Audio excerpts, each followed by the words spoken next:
Listen, one of my communication mentors is the great Les Brown. And I remember when I was running a radio station in New York City, and he was trying to build something called the Greatness Center. And so, we partnered on doing some of that work together, and uh, he just got very frustrated at the result. Not everybody came out, there wasn't a lot of interaction, it just didn't jump off and pop off the way he expected. And he got so frustrated. And when I inquired more about what he was thinking about the success or lack thereof of the event, he said, "That's what I get for doing pigeon work." What?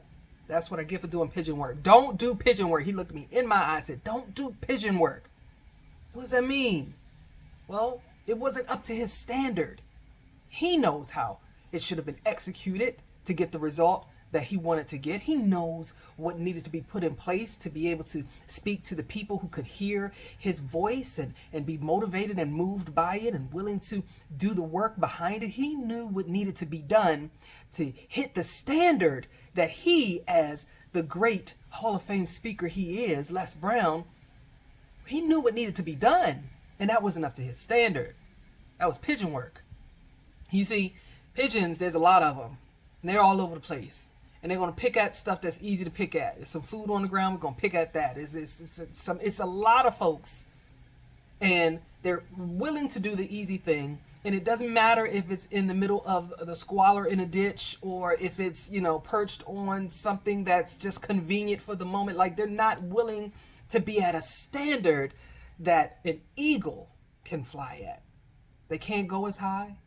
They don't have the capacity. They're not equipped to do the work that needs to be done to be able to fly at that altitude. They can't meet that standard. Pigeons can't. And he was used to doing eagle work and not pigeon work. And that frustrated him. And perhaps you're in a place of frustration because you've been hanging around too many pigeons and not eagles. You're ready to fly. You're ready to soar. But with your wingspan, with everything you're capable of, with everything that's in you, you've got to be higher than where you've been allowing yourself to go. Whether it's been fear that's holding you back, whether it's resources, whether you're not partnering or collaborating with the right people, whatever it is, figure it out. Stop doing pigeon work. It's time for you to get up and soar. All right?